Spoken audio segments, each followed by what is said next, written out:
жаңы окуучу келди. Аты фамилиясын өзүң таныштырып кой.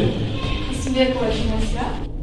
Ынтымактуу болуп, жакшы окуп, бирге билим алууга. Отур мисалы.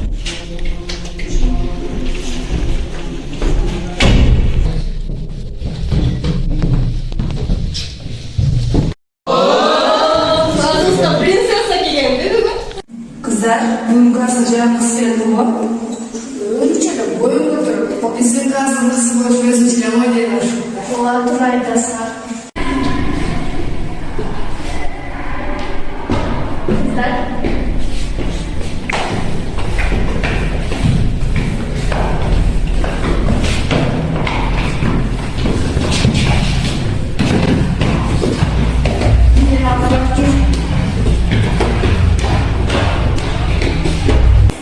Тилекке каршы кыздардын арасында зордук, зомбулук көрсөтүү, укук бузуу, кылмыш өз жанын өзү кыйган фактылары көбөйүп баратат.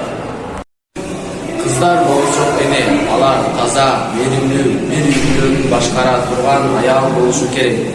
Эне оңолбогонча коом оңолбойт. Таза коомдун башаты кыз жана эне. Zorluksuz sürekli kolunu dönmüşüne örgü.